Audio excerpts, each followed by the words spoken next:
Boa noite oficial para a turma 46, para a turma 47, para a gente dar início à nossa segunda aula da disciplina de microbiologia e parasitologia. Primeira aula, a gente deu seguimento à estrutura celular, voltamos lá para o ensino médio, relembramos a estrutura celular, relembramos como é que faz para a gente observar a proliferação bacteriana, que é através da luz do microscópio. Verificamos quais são as ciências que estudam, então a gente voltou lá um pouquinho para analisar a estrutura celular, a parte do ribossoma, a parte do DNA, como que a célula se alimenta, para que serve cada estrutura delas. O material que eu utilizo na aula, aqui no meu slide, é o mesmo material que vocês têm na apostila. A única diferença é que o slide eu utilizo como roteiro para eu me lembrar do que eu tenho que falar para vocês, tá? Então, para mim, é indiferente eu ficar mandando slide para vocês. Daí tem aluno... Ok, Jennifer. Tem aluno que tá me pedindo slide, O material é o que tá na apostila. Se você pegar o slide e comparar com a apostila, você vai perceber que é a mesma coisa, tá? A diferença é uma imagem aqui, uma informação ali que faz link ao material da aula.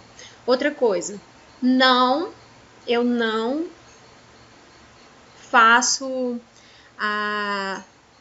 as aulas com antecedência. Eu elaboro todo o meu material com antecedência. De acordo com o feedback que eu tenho, por exemplo, na aula de hoje, é que eu monto a aula de amanhã. Michael, a apostila você pode solicitar lá na escola, você vai lá e pede para imprimir. E ela também já está disponível aí no grupo, Para quem tiver interesse em armazenar ela em PDF, ela já está disponível no grupo de vocês. Daí, se você não tiver acesso, você me pede que eu posso te mandar, tá? Se você prefere papel, aí você vai lá na escola e solicita que o João, lá na secretaria, faz para você a impressão, tá? Daí fica a critério do aluno. Não paga pela impressão da apostila, tá? Ei, professora, eu perdi a primeira aula. Como é que vai ser só pronto o seu trabalho? Tá. A primeira aula foi gravada e aí a gente falou sobre tudo isso lá na primeira. Mas aí a gente faz assim. Quem entrou na sexta, quem entrou agora, quando acabar a aula, daí vocês me mandam um oi no WhatsApp. Vocês têm acesso ao meu número. E aí eu passo para vocês todo o cronograma, pode ser? Para quem tá entrando não ficar perdido. Daí fala comigo que eu encaminho o cronograma novamente. Enquanto isso, a galerinha vai entrando. Tá bem, Michael. Aí eu te dou o suporte melhor, tá? Você me manda um WhatsApp com o seu nome, a turma que você entrou. E aí eu te passo as informações necessárias para você dar seguimento aí ao seu curso. Seja muito bem-vindo. A mocinha que falou aqui comigo também agora na plataforma, seja muito bem-vinda. É um prazer, tá? Contribuir de alguma forma nesse início de formação de vocês. Então, vamos lá. Para a aula de hoje, pronto. Para a aula de hoje, eu gostaria de conversar com vocês sobre a questão das bactérias. Tira essa cachorra daqui. Sobre a estrutura das bactérias, tá? Então, hoje, a gente começa a entender um pouquinho, sobre essa introdução à microbiologia. A gente sabe que a disciplina é microbiologia e parasitologia. Então, para a gente estudar os seres microscópicos, a gente dividiu.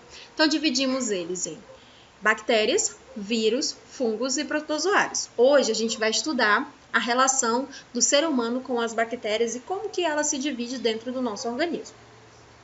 Então, a microbiologia, ela é o ramo, ela tem uma especialidade dentro dela, é importantíssima, tá? Ela trabalha num ramo da biologia celular. Ela estuda os micro-organismos, tudo que é pequeno.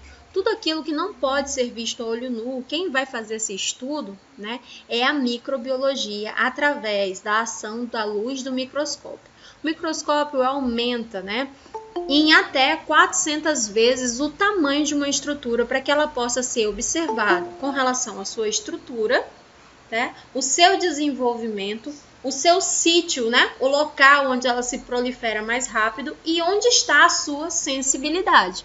Tá? Isso é feito através de exames laboratoriais. Então, a gente tem como saber se o indivíduo está infectado por uma bactéria, se essa bactéria é gram-positiva, se essa bactéria é gram-negativa e como que ela se movimenta dentro do organismo, quais são as reações que ela traz para esse organismo e qual é a medicação que atua nessa bactéria e qual é a medicação que essa bactéria apresenta resistência.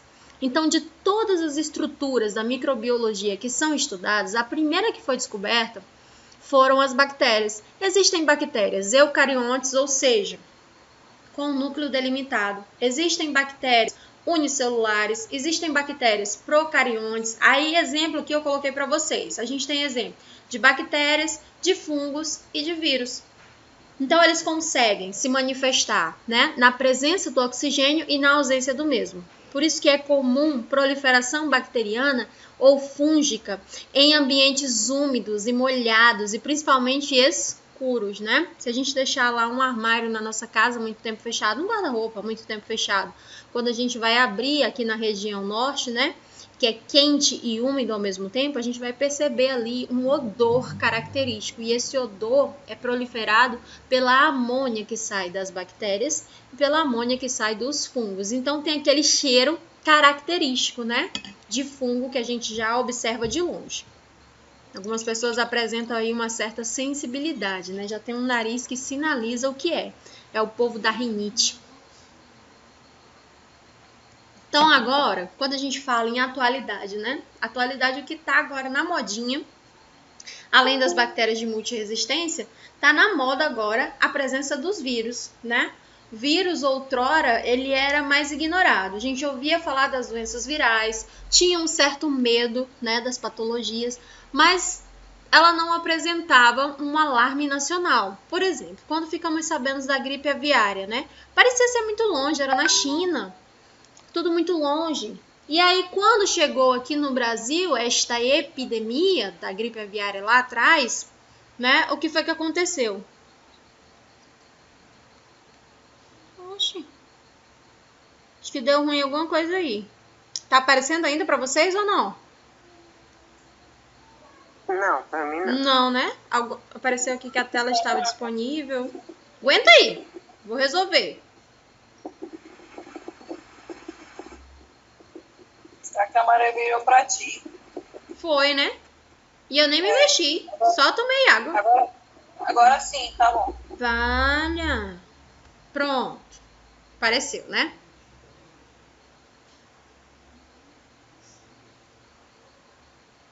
Melhorou aí em relação ao tamanho? O problema é que se eu deixar muito grande, eu não vejo o que vocês estão digitando. Aí eu não consigo acompanhar.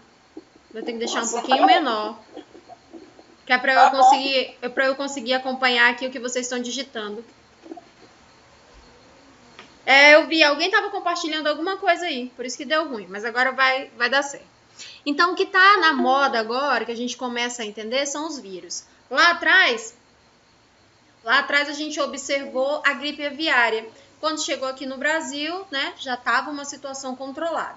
Depois nós tivemos um surto do H1N1, né, da influenza. Quando chegou aqui no Brasil, a situação já estava mais controlada, porém, tivemos muitas perdas. A diferença foi a comoção nacional, tá? Se a gente pegar os números que evoluíram a óbito pela epidemia do H1N1, da influenza, a gente vai se assustar, tá? Em relação a isso. Só um minutinho, gente. Então, a gente vai se assustar com relação a essa situação, porque os números, eles são muito próximos. Porém, a comoção nacional foi conduzida de uma maneira diferenciada. A gente não teve, né, esse acesso total à informação que a gente tem hoje.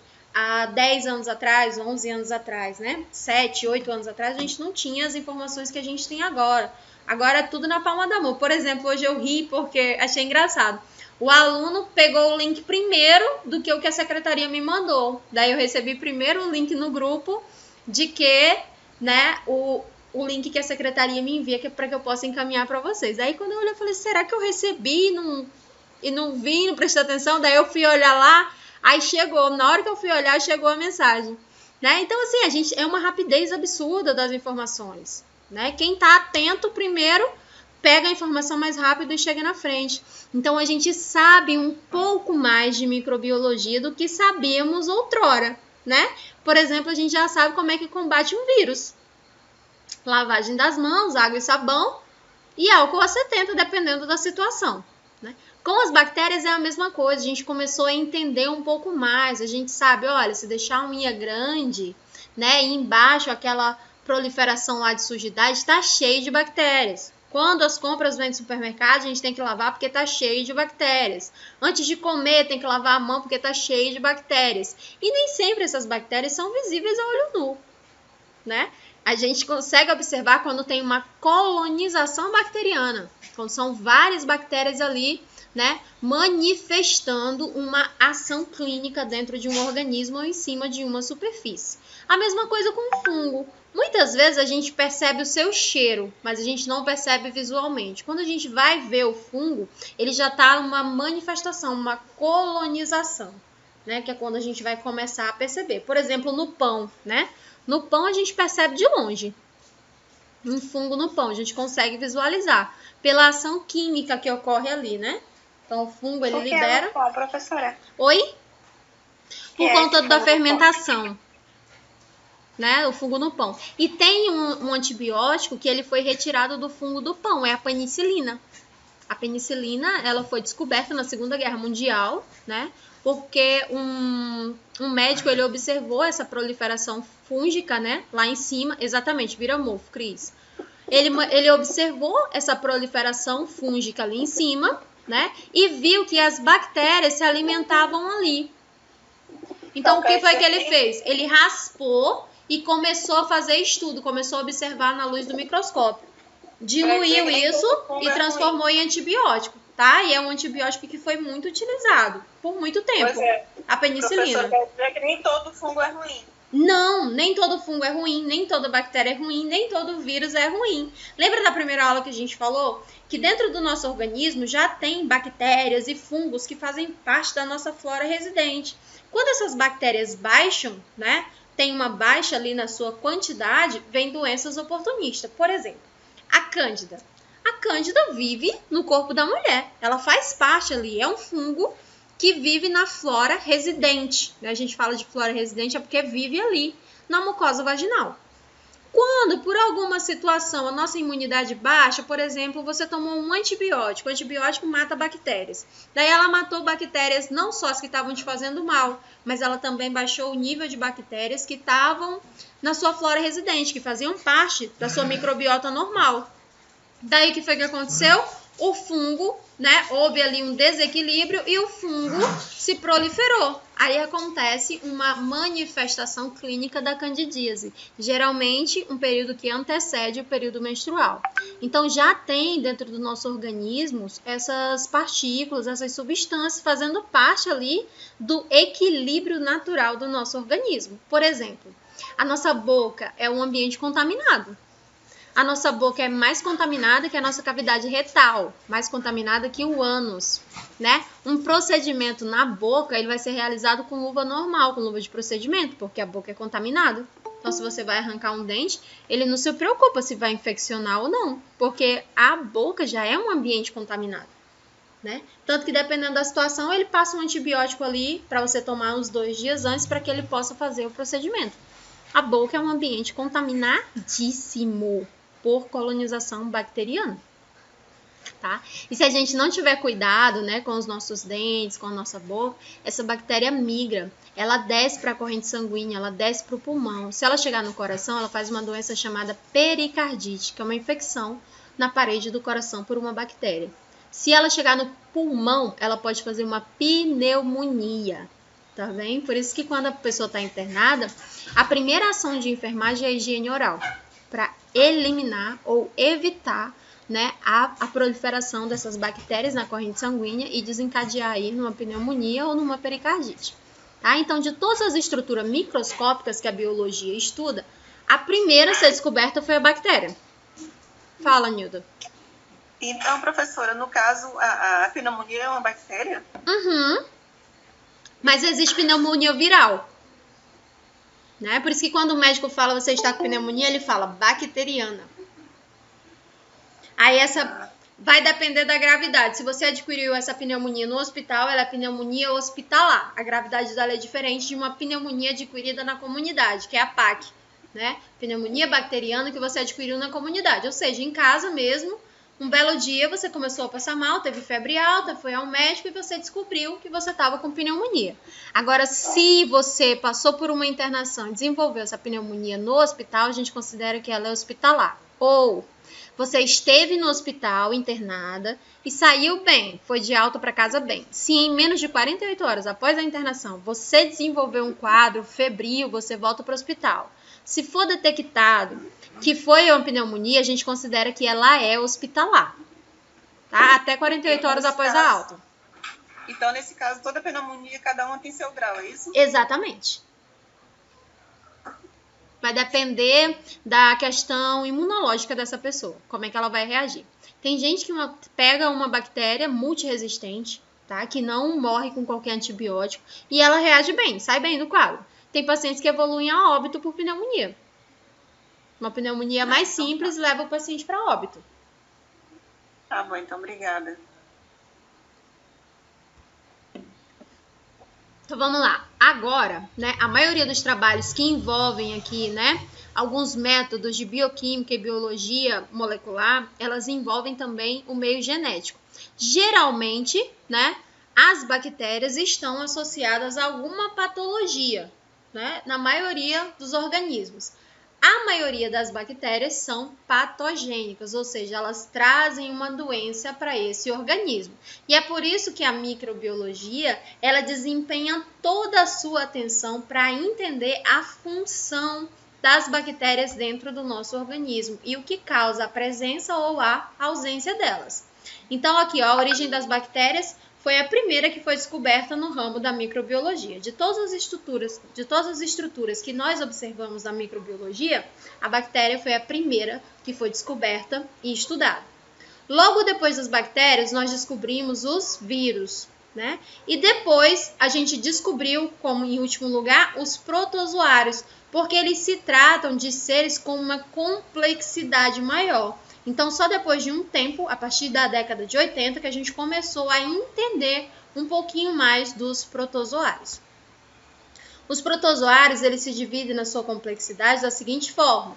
Eles são muito pequenos, né? Eles não consomem muitos recursos, então eles ficam escondidinhos dentro do organismo. Já ouviram falar em doenças hospedeiras, né? Doenças oportunistas. Então a gente convive ali com aquela doença por um bom tempo e nem sabia que tinha. Daí um belo dia a nossa imunidade cai e a doença se manifesta no nosso organismo do nada. Daí você jura que aquela infecção é uma infecção recente e ela não é, ela é muito antiga. Daí a gente faz dois tipos de exame que vocês estão ouvindo falar muito agora, sorologia, né? IgG e IgM. O IgM significa que neste momento você tá com a patologia tal. Digamos que foi sífilis. Você está pesquisando sífilis, que é uma doença bacteriana, né? Então, quando você faz o teste hoje, eu vou ver se neste momento você está infectado pela sífilis. Isso aparece no teste rápido, IgM. O IgG significa que em um dado momento você teve contato com a bactéria e que você tem imunidade. Então, é bom ter IgM positivo. Ultimamente, todo mundo quer ter IgM positivo para o SARS-CoV, né? Todo mundo quer ter imunidade contra o Covid, por isso que a maioria das pessoas estão se vacinando na esperança de que o IgG fique positivo. Então, às vezes a pessoa vai fazer um exame, aí chega lá no consultório desesperado, digamos que ele fez um exame para hepatite. Chega lá desesperado, ai meu Deus, deu reagente. Aí eu vou olhar, é o IgG. O IgG é bom estar reagente. Na verdade, ele tem que estar reagente, porque se ele não tiver reagente, você vai ter que fazer a vacina novamente, tá? Então, a gente vai ter que aprender a interpretar as situações. Nesse caso aqui dos protozoários, por eles serem muito pequenos e eles terem pouquíssimos recursos, é muito comum que a manifestação ocorra muito tardiamente após a infecção, tá? Então, por exemplo, o HIV. Não necessariamente você entrando em contato com HIV hoje, exatamente, Michael, o herpes também, que é um vírus, né? Se você entrar em contato com o vírus do HIV hoje e você fizer o teste, você sabe que você entrou em contato, que a pessoa tinha, que você tem chance de desenvolver. Você vai lá e faz o teste, vai dar negativo. Você entrou em contato com o vírus, mas ele ainda não atacou o seu organismo. Daqui 6 meses você faz o teste e ele dá positivo. A gente chama esse intervalo de janela imunológica. Tá? Se o seu organismo não combater esse vírus e expelir esse vírus do seu organismo através do seu sistema imunológico, você vai desenvolver a doença. Mas você entrou em contato com esse vírus muito tempo atrás e só 6 meses depois ele se apresenta ali na sua corrente sanguínea, porque demora um tempo para sua replicação. Então, às vezes a pessoa acha que pegou a doença semana passada porque os sintomas apareceram semana passada, tá? E isso não é coerente, tá? Às vezes demora um pouco. A mesma coisa o Covid. Quando você desenvolve os sintomas, não significa que você entrou em contato naquele momento. Você pode ter entrado em contato há vários dias atrás e o seu corpo estava combatendo o vírus todo esse instante, para que ele não te afetasse. E aí, quando você começa a desenvolver os sintomas, não necessariamente você acabou de entrar em contato com o vírus. Eu só vi aí que tá com Covid agora. Melhoras. E não tá sentindo nada, né? Ótimo, maravilha. E ainda faz academia. Que ótimo. Professora, me Senhora. tira uma dúvida. Ah. Há uns 5 anos atrás, meu marido foi doar sangue lá na Hemoacre. Uhum. E ele, essa semana, foi lá para doar sangue para um amigo dele, que ele tinha feito a doação, mas nunca mais tinha voltado lá. Aí o pessoal de lá falaram para ele que ele tinha tido contato com a hepatite. Entendi. Aí mandou ele fazer exame. Aí eu não entendi, foi nada. E agora que eu estou entendendo, tipo, então ele teve contato. Exatamente. E não significa que ele desenvolveu a doença ou que vai desenvolver. E aí, como é que sabe? Tem que fazer um outro exame específico. Por isso que mandaram ele para o médico solicitar um outro exame. Ah, tá. Aí, nesse caso, ele se confiou em mim, porque quando eu peguei Covid e agora eu peguei uma infecção viral na pele, peguei ptiriase, ele disse que eu fiz todos os exames e eu não tenho hepatite, não, porque ele não tem nada a ver, né? Não tem nada a ver, porque a hepatite que talvez observaram lá, falaram para ele qual era, porque tem hepatite A, B, C e D. É a C, parece. É a que é grave, é a que pega em... Todas são graves. Não, mas uma que pega em relação, né? B é e da C. água, né?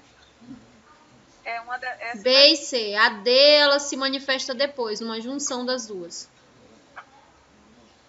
Não, Sheila, não. Vai fazer uma investigação. Naquele momento, porque lá no caso, onde ele foi fazer o teste, né, Nawane?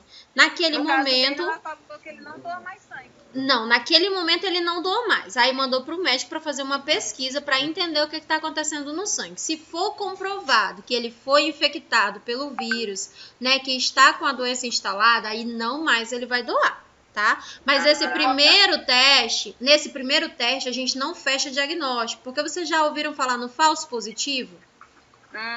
Entendeu? Então, por isso que a gente manda para o médico, vai fazer uma sorologia. Se der positivo, vai fazer a contraprova. Só então vai dizer que ele teve realmente contato com o vírus.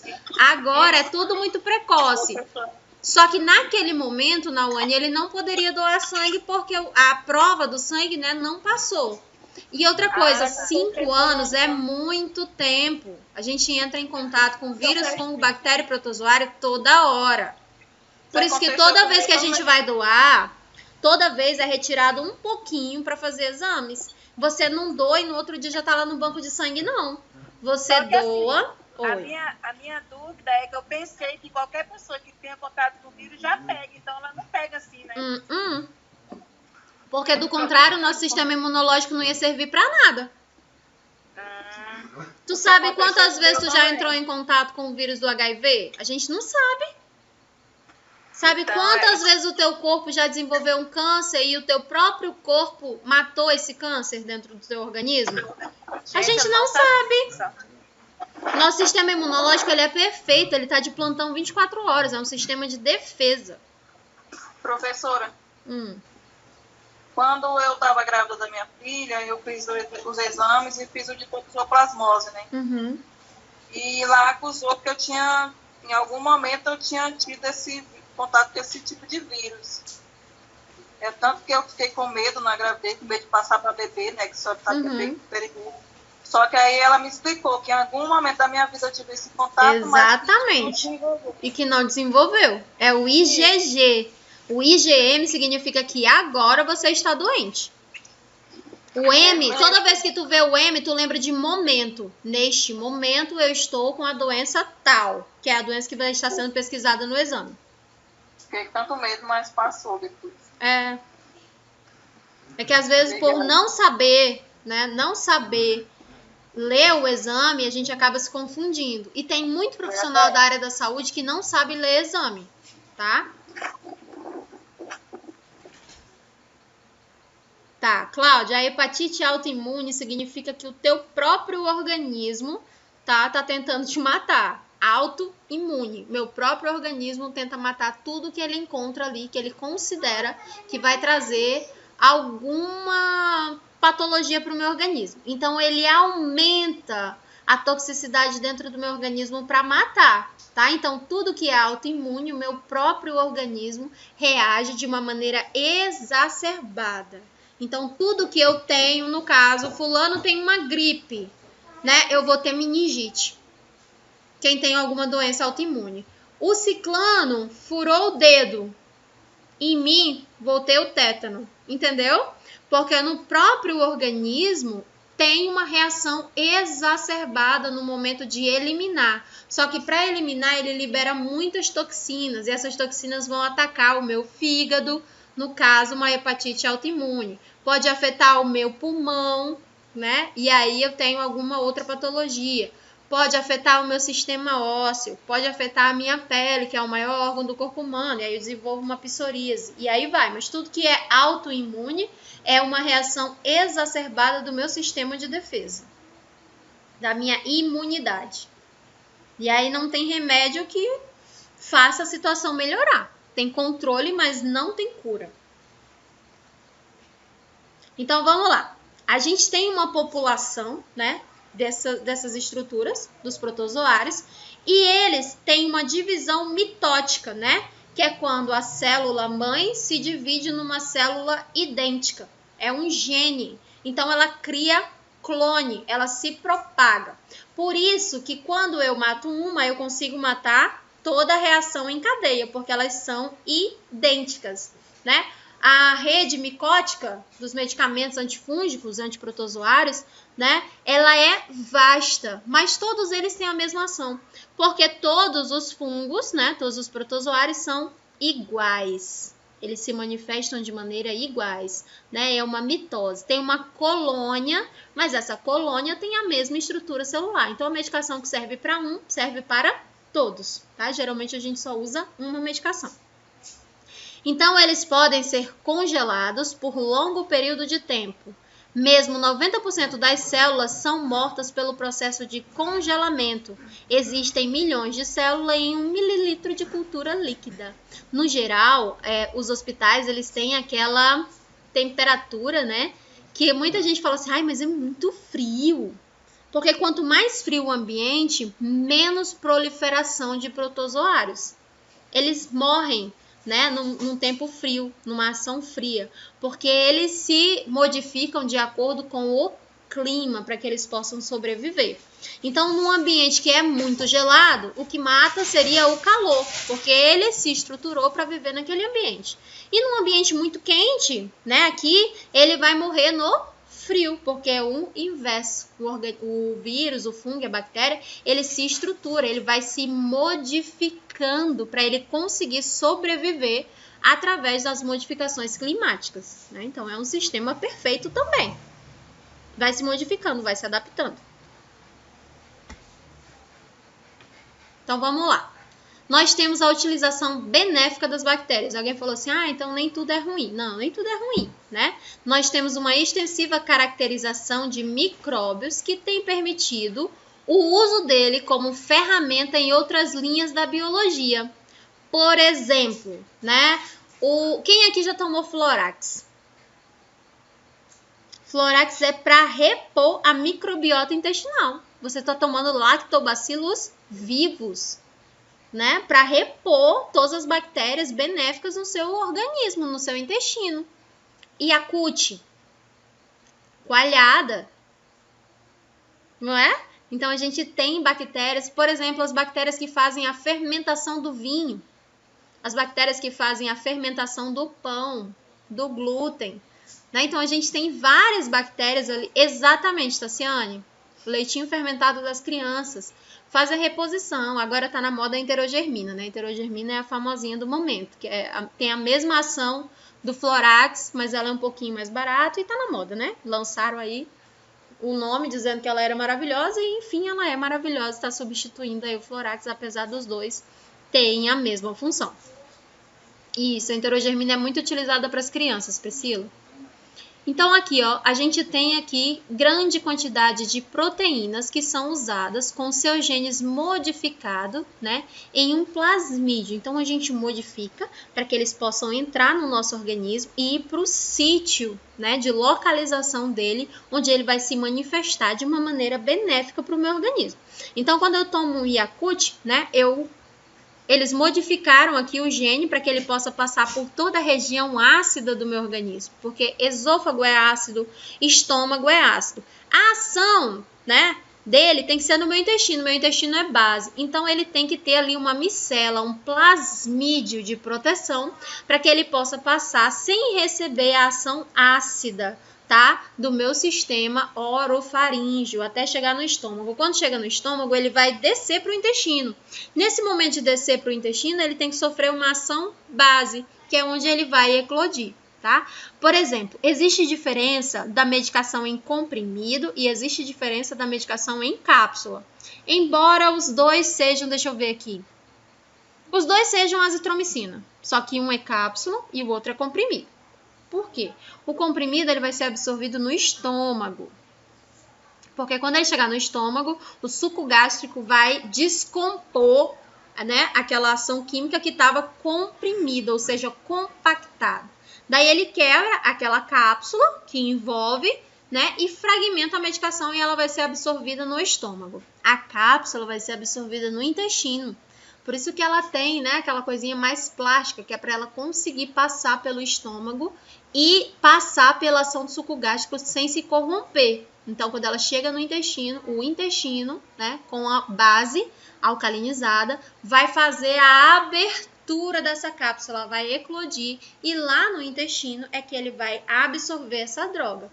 Então, a gente tem que entender um pouquinho mais, mas isso é mais na frente, vocês vão entender a ação dos medicamentos no organismo. Mas só para vocês terem ali, ó, uma lembrança, uma pálida ideia do que é essa modificação por plasmídio, tá? É a gente deixar a bactéria, o vírus ou o fungo numa situação envoltória que ela possa passar pelo nosso organismo. Por exemplo, a vacina. A vacina foi pego um vírus, né? E esse vírus foi fragmentado. Colocaram ele numa porção pequenininha em que ele não pudesse trazer nenhum malefício para esse organismo. Colocaram ele no meio líquido, né?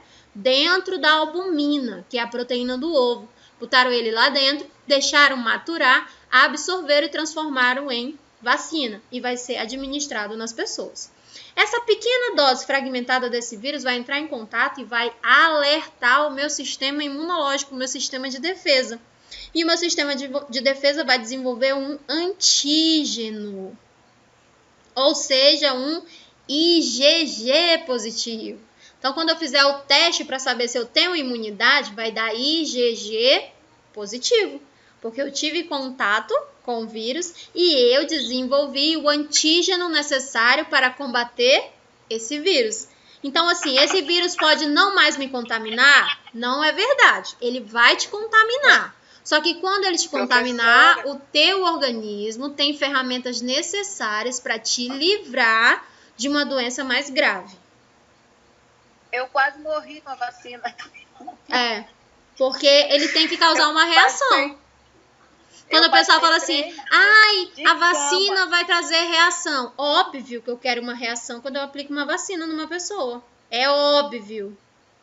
eu fiquei pior com a vacina do que com o Covid. Com a vacina, eu fiquei sem me levantar, com dor de cabeça, dor nos olhos, muita febre. 3 dias assim. Tu tomou só a primeira dose, não, Ana?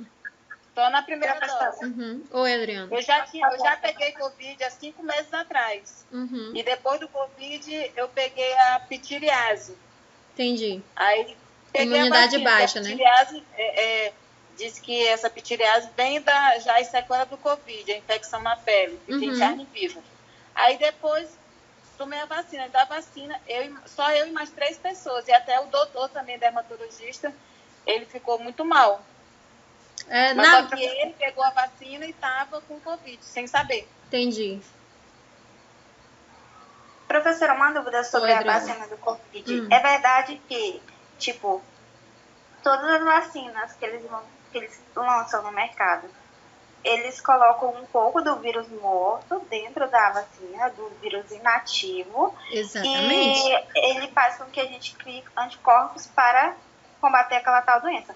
A diferença do Covid é que o vírus ele vai ativo, né? E ele se acopla ao nosso DNA, correto? Exatamente, Adriana. Cada um que lançou, ele lançou a vacina de um jeito. Daí ele fala vírus atenuado, né, que é o vírus morto. Ou vírus fragmentado, que é o vírus vivo, né? E aí tem numa porção menor. Agora, todo mundo que vai desenvolver uma vacina tem que especificar como é que essa vacina foi desenvolvida. Então, a gente vai encontrar vírus atenuado e vai encontrar vírus ativo, tá? E todas na mesma vacina. Por exemplo, a vacina dos 4 meses, a tetravalente. Você encontra, vírus vivo que vai dentro do organismo. Por isso todo mundo fala, a vacina dos 4 meses é horrível, dá uma reação e não sei o que. O vírus está ali vivo. Então, eu não consigo entender como é que uma população que se vacina a vida toda agora está com medo de uma vacina nova. Professora, a Coronavac é o vírus vivo, né? Exatamente, da Coronavac é o vírus vivo. A do Butantan é vírus atenuado. Eu tomei Butantan. É esperado, Bianca. É esperado. Todo mundo que toma vacina tem que desenvolver uma reação. É esperado. Geralmente, quando a gente toma uma vacina e não tem nenhuma reação, a gente faz o IgM para ver se o esquema deu certo. Se o esquema não deu certo, a gente tem que repetir o esquema. Quando a gente não tem reação nenhuma, tem que repetir o esquema. Eu não senti nada. Eu tomei a Coronavac, não senti nada. Eu também não senti absolutamente nada. Vou tomar a segunda dose. Aí depois de um mês é que eu vou ver se deu certo o esquema. Na primeira dose eu não senti absolutamente nada. Então, o mesmo caso da sífilis, né? Que eu tive pesquisando sobre as DST. E lá constava, professora, que se por acaso você tivesse, aí você teria que fazer todo um tratamento, né? Com benzetacil. E depois você teria que fazer o teste rápido novamente. Novamente. Exatamente. Aí se por acaso constasse baixo, aí você teria que fazer o tratamento novamente. Novamente, quantas vezes forem necessários. Porque nada garante, Adriano, que você não se recontamine durante o tratamento.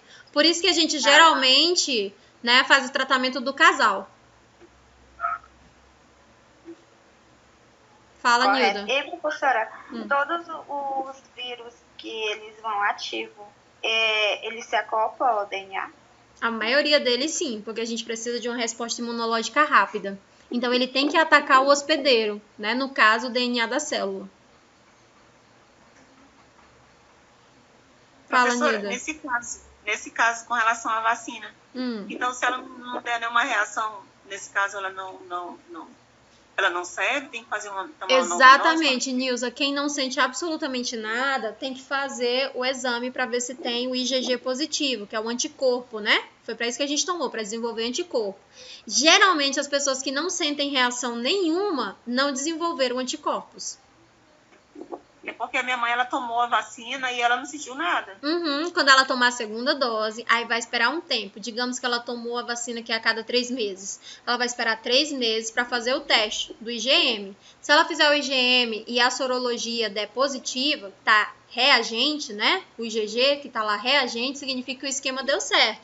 Mas geralmente, né? No geral, não vai ter desenvolvido, porque não sentiu absolutamente nada. É para a pessoa sentir alguma coisa, uma dor de cabeça, uma febre, uma tontura, um mal-estar, uma dorzinha no corpo, alguma coisinha. É que as mulheres, os sintomas vêm mais mascarados. Então, costumam dizer que não está sentindo nada.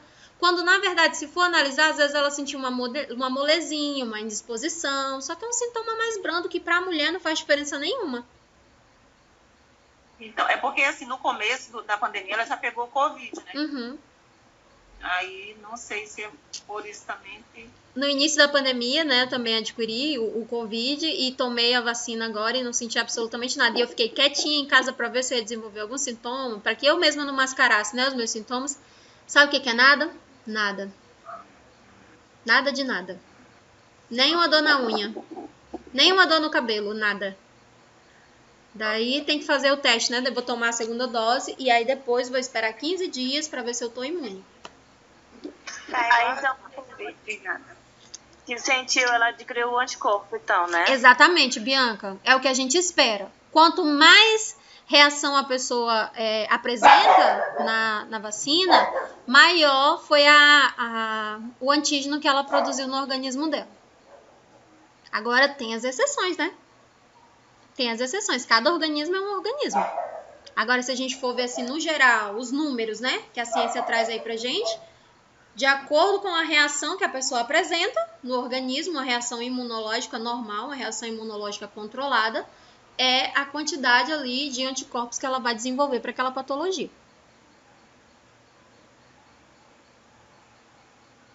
Então, o que a gente faz quando a gente quer tratar uma bactéria, tá?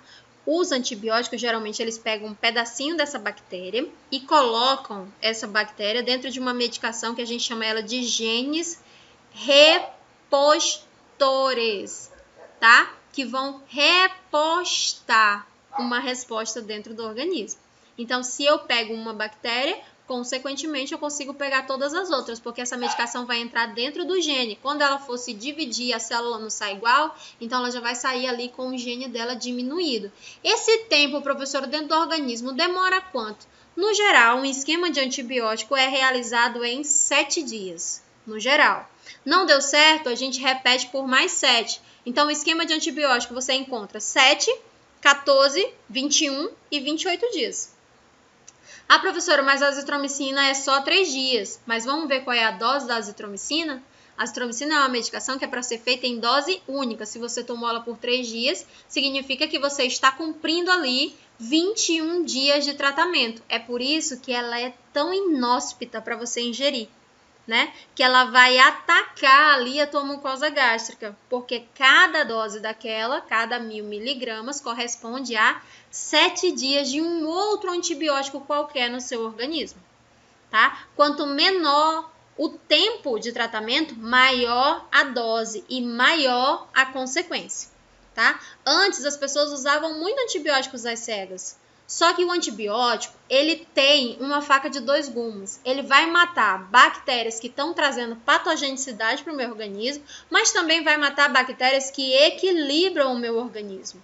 Então, geralmente, a gente toma um antibiótico para uma situação específica, ele resolve, mas ele me traz uma outra problemática.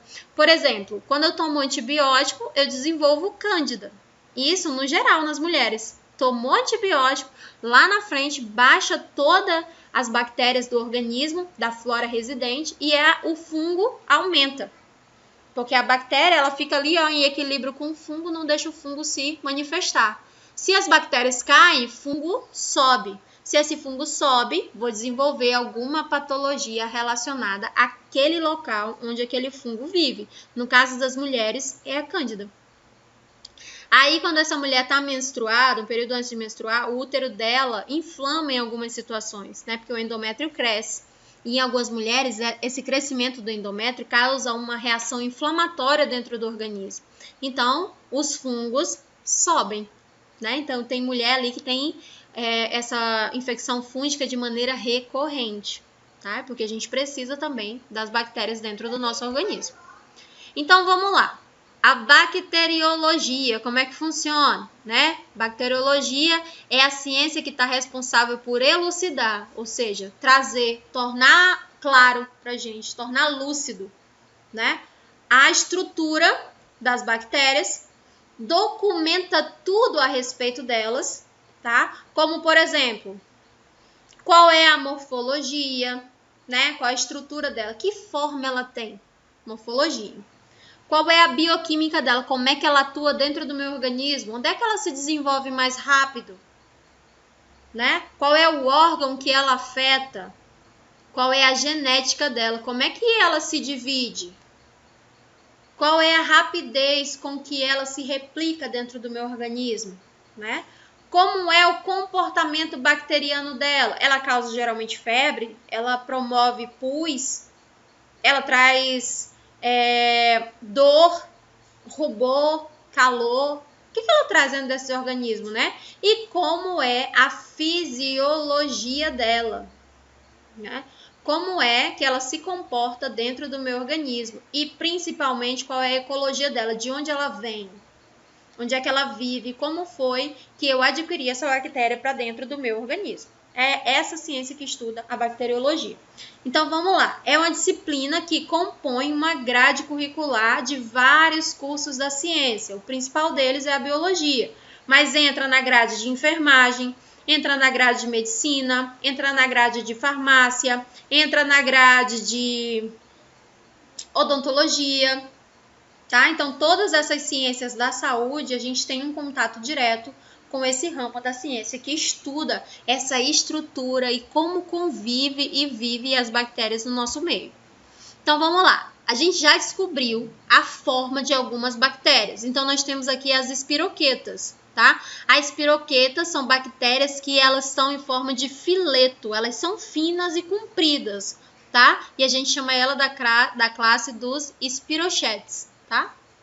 Bactéria tem nome tudo complicado. Então, são os espirochetes. A bactéria, né, a espiroqueta que mais famosa que a gente conhece é a da sífilis. É a mais famosa e a que traz aí resultados negativos a nível estadual. Se nós formos observar qual é a infecção bacteriana que mais acomete a população do Acre, né, há muitos e muitos anos, é a sífilis.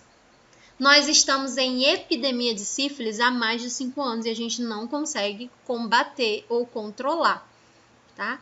Quando vocês forem para estágio, vocês vão observar que a sífilis ela não tem um nicho comportamental. Tem doenças que geralmente atingem mulheres acima dos 40 anos, homens acima dos 60 ou jovens, né, adultos, aquela coisa. A sífilis não, ela não tem uma estrutura. Ela pega desde recém-nascido, né, na sífilis ali congênita, até idosos. Então, ela não tem uma situação, um hospedeiro específico, tá? Então, a gente está aí em surto, em epidemia, há muitos anos, tá? E a gente faz o tratamento, faz o esquema todinho e por algum desvio de conduta da pessoa, né, por falta de conscientização dela para com ela mesma, ela acaba se recontaminando. A gente tem muita dificuldade com as pessoas que têm sífilis ou que desenvolveram sífilis pela recontaminação. Porque, vamos lá, tem tratamento, controle e, consequentemente, cura, não, Anne? Só que o que acontece? Geralmente você se recontamina. Eu acompanho pré-natal. E aí, o que acontece no pré-natal? A mulher vai fazer o pré-natal e no primeiro trimestre descobre sífilis. Eu passo o tratamento para ela e pergunto se tem parceiro fixo. Se tiver parceiro fixo, eu faço o tratamento no parceiro. Aí vamos lá, vai ela e o parceiro. Se ela tá grávida, significa que eles não usam preservativo. E se ela tem sífilis, significa que eles também não estão usando preservativo. Então já tenho 2 provas contra eles.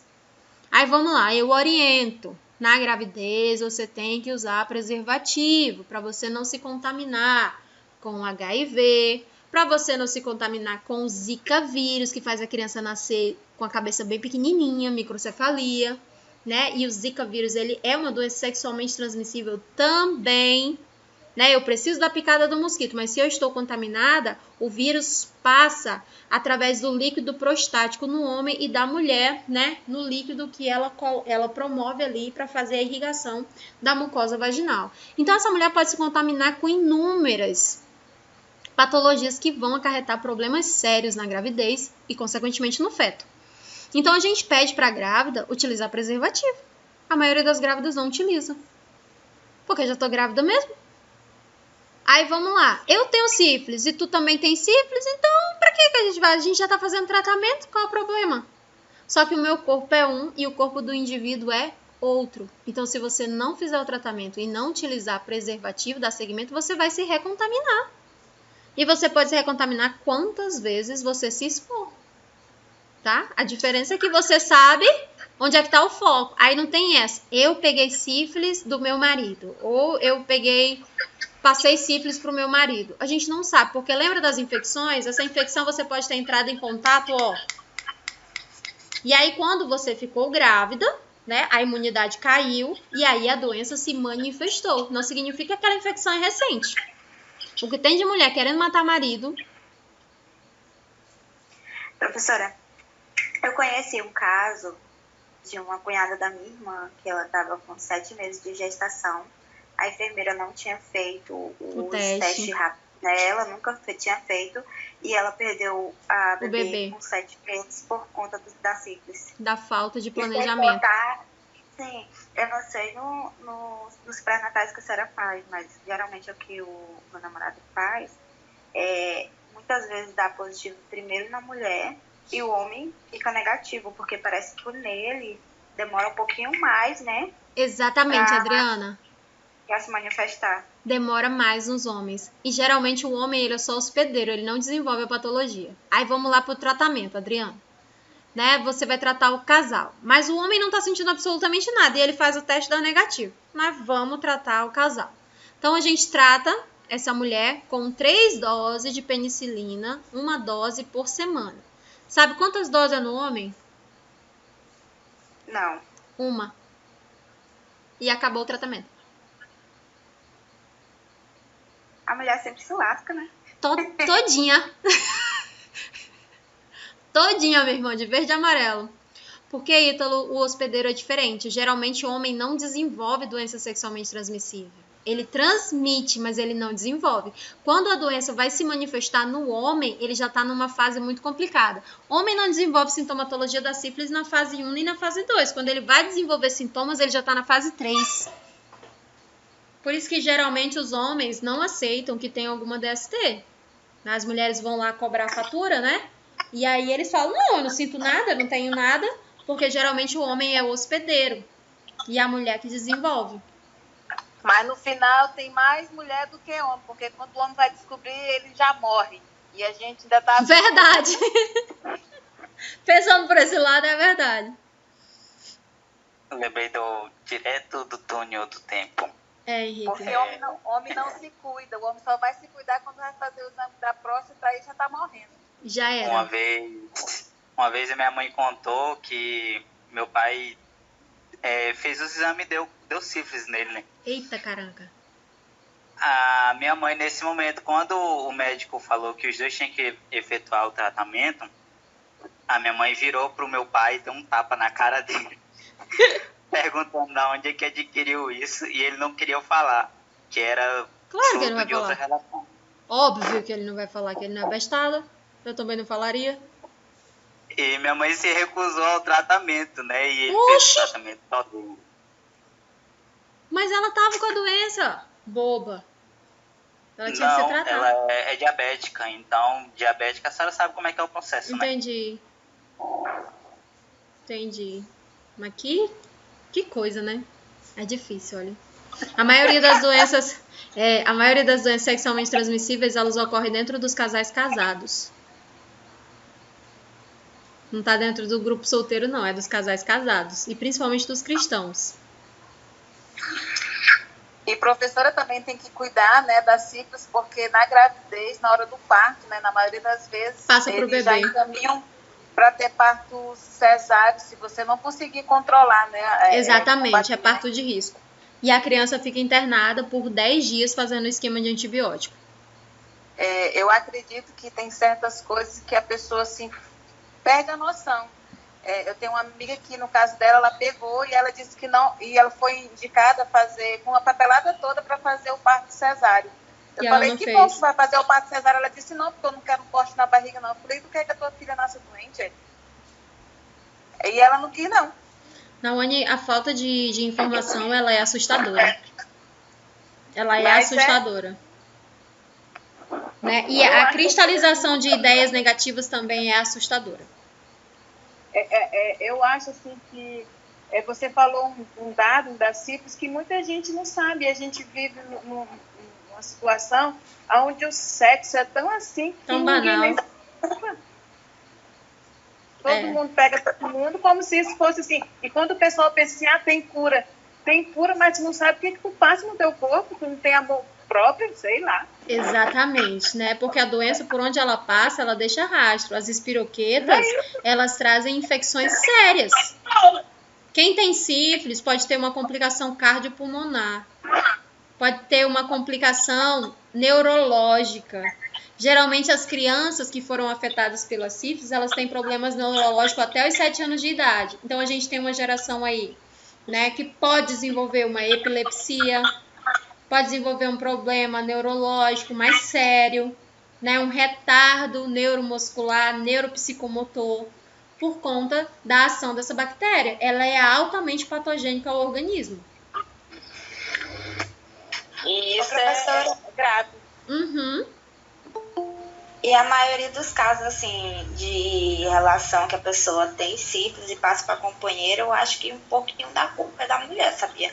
Porque, tipo, nos pré-natais que o namorado dele acompanha, ele fala assim pra mulher: você faça a utilização de preservativo. Ela olha na cara dele e fala: eu sou casada.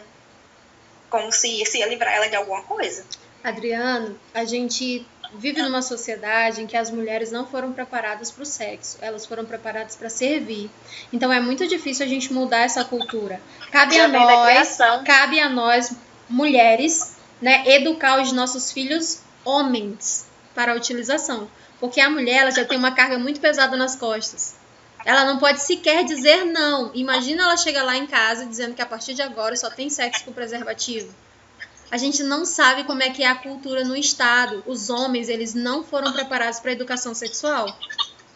Né? Então, trazer essa culpa, Adriana, para cima da mulher, eu acho mais uma culpa assim desnecessária. Às vezes a mulher, ela nem quer o ato sexual. E ela é obrigada a se permitir exatamente porque foi colocado na cabeça dela que ela era casada. Uhum. A maioria dos homens vem com essa cultura. Você é minha mulher, então você tem que me servir. Não é quando ela quer. Mulher de servir. Exatamente. A nossa cultura é assim. Se a gente for observar hoje a cultura dentro das igrejas, eu não estou falando de religião, estou falando das igrejas, denominações cristãs. Elas preparam as mulheres para servir e os homens para usufruir. Professora, isso também vai muito de antigamente, né? Porque antigamente, exatamente, Adriana, mas vamos lá. Quem é as nossas mães? Machistas. A minha mãe é antiga. A minha avó, ela é machista também. Exatamente. Elas são um pouco machistas. Mas só que hoje, pelo menos na minha criação de hoje, se eu falar não, é não. Pelo menos a minha mãe criou assim hoje, né? Exatamente, Adriana. Aí quantos anos você tem? Eu já tenho 22. Uhum. É uma geração jovem, né? Se pegar aí a geração da mulherada entre 35... Até 35 anos a criação foi outra. E foi uma criação pesada. Verdade. Foi uma criação sem informação. Foi uma criação para deixa fazer o que quiser. Foi uma criação para dentro do casamento pode tudo. E foi uma criação que seu marido manda em você. Tem isso também. Tem. É uma questão cultural, né? Se você pegar uma pessoa que vive lá em São Paulo, ela tem uma cultura. Se você pegar um homem que foi criado no Acre, ele tem uma outra cultura. Aqui a gente ainda tem a cultura da agressão. Olha, eu não vou muito longe. Eu trabalho lá na Secom. E eu faço agendamento para pacientes que têm problema no colo do útero e mama. Gente, vocês não têm noção o quanto é difícil para as mulheres dizer não.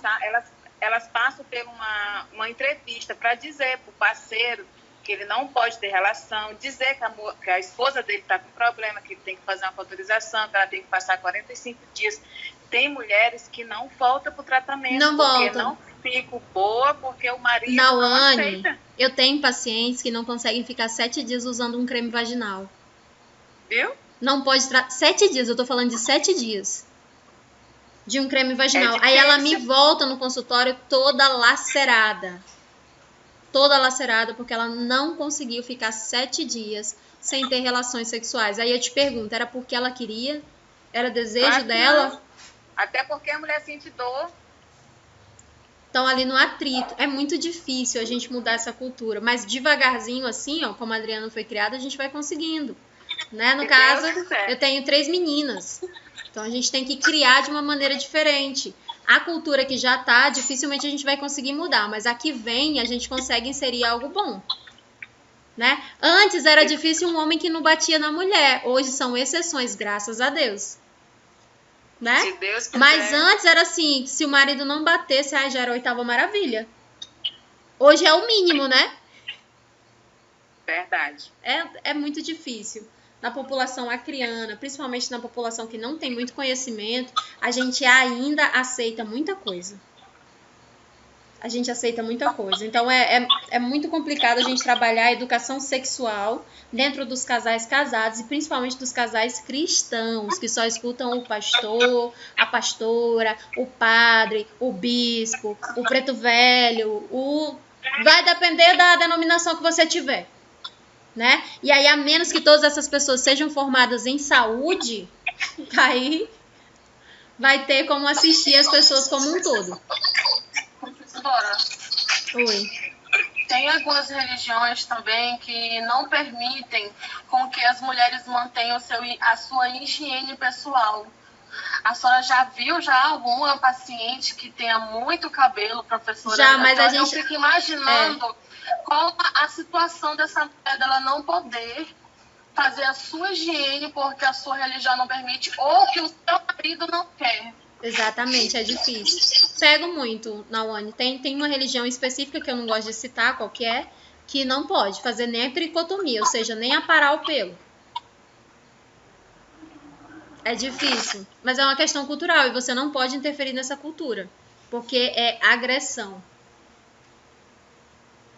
Por exemplo, tem denominação cristã famosíssima que é contra o anticoncepcional. Que é contra o preservativo. Congregação cristã.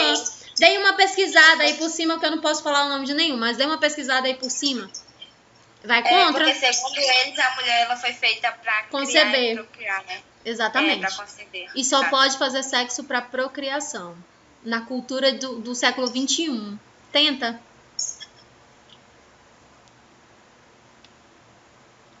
Exatamente, eu não vou muito longe. Na minha casa, a minha mãe se operou há muitos anos atrás, quando ela me teve, há 30 anos atrás. Sem pelos é ótimo. Meu pai chegou para ele e falou assim, eu preciso fazer vasectomia e eu preciso que tu me acompanhe. Uhum. Ela olhou assim para ele, mas eu não sou operada. Ele disse, mas eu não quero ter filho fora. E ela foi. Ajudou ele, cuidou dele. E eu já sou totalmente diferente dela. Uhum. Se o homem bagunçar comigo, eu bagunço, eu toco terror, viajo. Ela diz, minha filha, você não pode ser assim. Eu falo, mãe, eu não quero ser igual a senhora. É difícil. Mas é porque a criação dela é outra, né, Nawane? Deus é mais. Outra cultura. Ela foi criada em outra cultura, isso é natural. Sabe qual é a cultura que a tua mãe tá? Ele não me bate, tá ótimo. Entendeu? Desse jeito mesmo. Meu pai, ele é sem vergonha, mas ele não bate. Entendeu? Então, pra ela já tá ótimo. E a minha avó é a cultura da comida. Ele coloca tudo pra dentro de casa, não deixa ela faltar comida, tá ótimo. Tá vendo as culturas que a gente tem dentro de casa? E ela não trabalha, entendeu? Aí, tipo assim, nunca pensou em separar, porque na cabeça dela, né, ele que sustenta a casa. Na verdade, é uma muleta psicológica, né? Já eu faço de tudo pra trabalhar, que a hora que eu quiser chutar o balde pro meu marido, eu chuto, toco terror. Eu mesmo desempregada, chuto até o carro e vou embora. Tá certo. Então, esse ponto das mulheres trabalhar foi um dos meio que poucos casamentos duram, porque nenhuma é submissa, né? Exatamente. É que a gente entendeu agora uma posição diferente. Já estamos evoluindo. Então, essas patologias que estão aí presentes dentro do casamento, elas são cada vez mais recorrentes, tá? A nossa cultura, ela é difícil. A cultura acriana é uma cultura muito complicada. Porque é uma cultura muito miscigenada, né?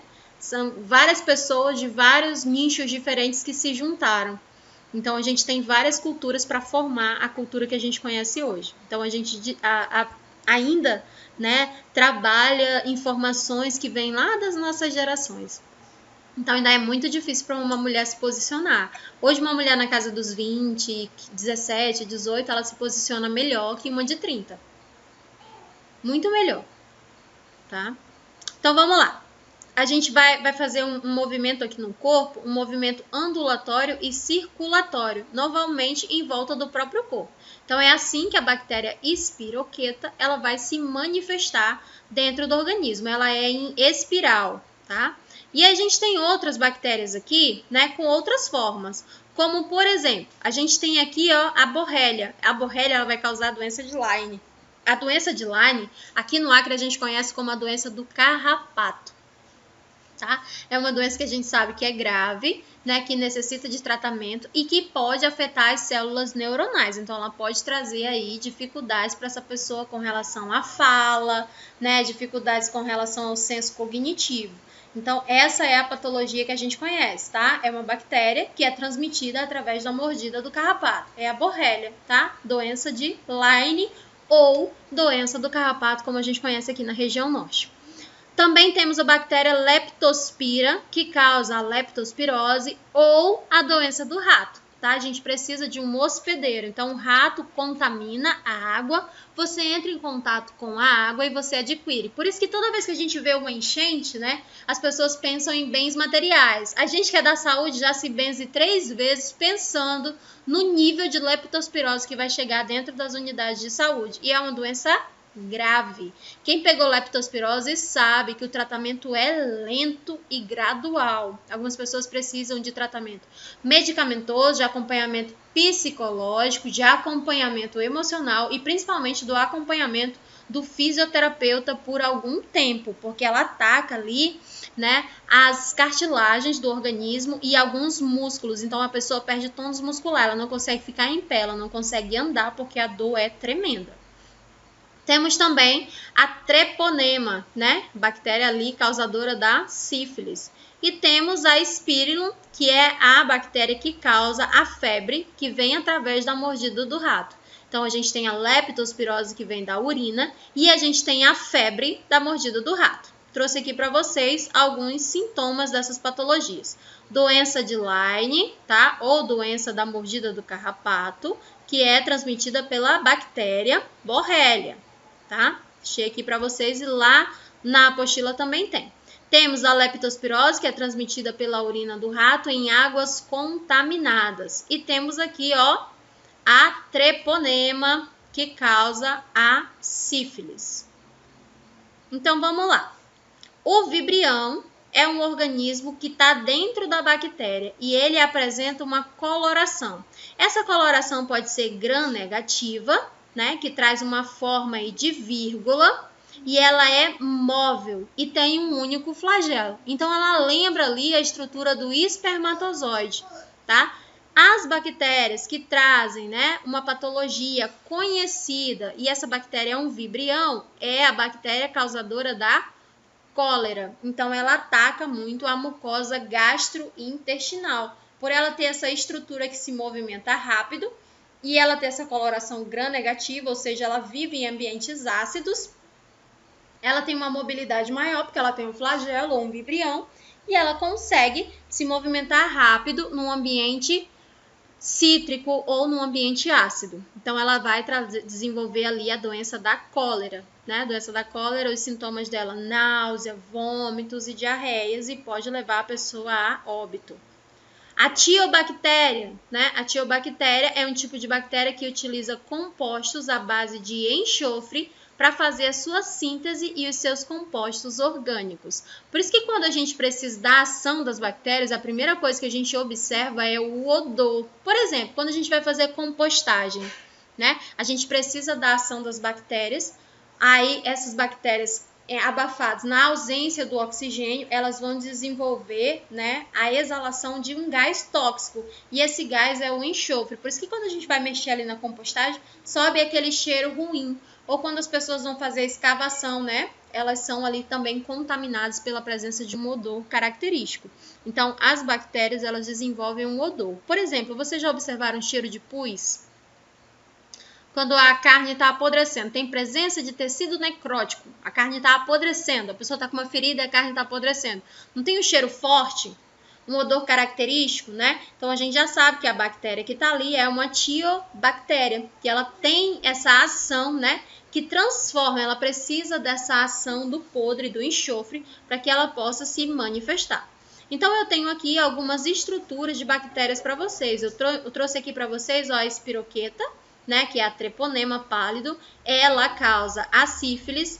Eu tenho o espirilo, tá? Que é a Helicobacter pylori, ela causa a doença H. pylori.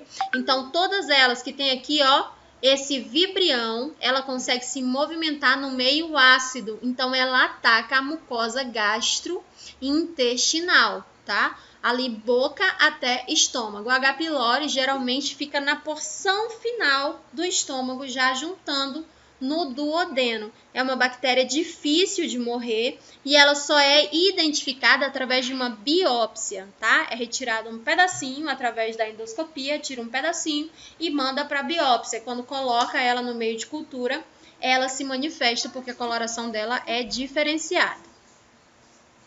Exatamente, Cristiane. Por isso que ela causa uma infecção na mucosa. Aí a gente chama essa infecção de gastrite. A gastrite não é a causa da infecção. A causa da infecção é a bactéria. Se a gente mata a bactéria, a pessoa controla a gastrite. Então, percebe que nem sempre o sintoma é a causa. O sintoma pode estar mascarando a causa, tá? E a maioria das vezes as pessoas ficam se automedicando, medicando somente os sintomas, desconhecendo a causa. Por exemplo, tô com dor epigástrica, né? Que é a famosa dor no estômago. Aí, Priscila. A Priscila deve conhecer. Famosa dor no estômago. E aí eu tomo uma medicação analgésica para dor no estômago. Só que o que está causando essa dor no estômago? Uma infecção pela bactéria H. pylori. Se eu não tomar uma medicação, geralmente a gente vai tomar ali, ó, um tiabendazol, né? Para tratar. E outros antibióticos potentes também que a gente vai tomar, né?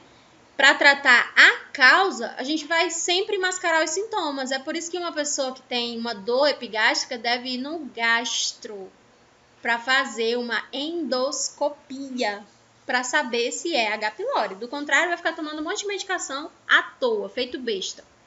Temos também uma bactéria, né, em formato de vibrião, que ela lembra um pouquinho o espermatozoide, e ela é causadora da cólera. A principal doença que ela causa é a cólera.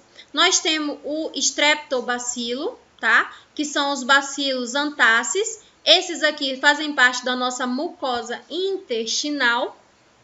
Então, elas ajudam o nosso intestino a manter a microbiota normal. Nós temos o flagelo. O flagelo, geralmente, é a bactéria que causa a salmonela. Está muito presente na gema do ovo, tá? Muito presente. Ela também pode contaminar outros alimentos, mas no geral ela está presente na gema do ovo.